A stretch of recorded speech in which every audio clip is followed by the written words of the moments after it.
డైట్లో ఉన్నప్పుడు మనం చీట్ డేస్ చేయొచ్చా? మాట్లాడుకుందాం. ముందైతే ఒక ఫాలో కొట్టేసి.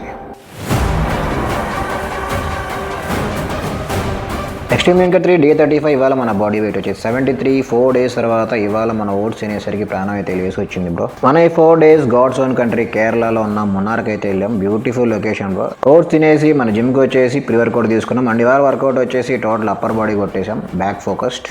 వారం మొత్తం డైట్ చేసి వీకెండ్లో మాత్రం చీట్ డే అని చెప్పేసి టోటల్ కార్బ్ లోడింగ్ అయితే చేసేస్తారు చాలామంది. మీరు రోజువారీ డైట్లో 100 grams రైస్ తీసుకుంటే చీట్ డే రోజు ఒక 200 grams తీసుకోండి. అంతేగాని మీకు ఇష్టమైన కూల్ డ్రింక్స్, స్వీట్స్ అన్నీ దొబ్బి తిన్నామని కాదు. ఈ 4 రోజులు నాకైతే కుదరలేదు కాబట్టి నేను మామూలుగా తినేసాను. కానీ ఎలాగోలా కొంచెం డైట్లో అయితే ఉండటం అయితే మెయింటైన్ చేశాను, కానీ ఎగ్జాక్ట్గా డైట్ అయితే చేయలేదు. ప్లస్ ఒకరోజు ఒక ముద్ద ఎక్కువ తినడం వల్ల నష్టం ఏమీ లేదు. సో మీరు వీక్ మొత్తం కష్టపడి డైట్ చేసి వీకెండ్లో డైట్ని చెడగొట్టుకోవద్దు. సో ఫైనల్గా చీట్ డే పెట్టుకోండి. మీకు కావాల్సిన క్యాలరీస్లోనే మీకు ఇష్టం వచ్చింది తినండి. Tata bye bye, see you.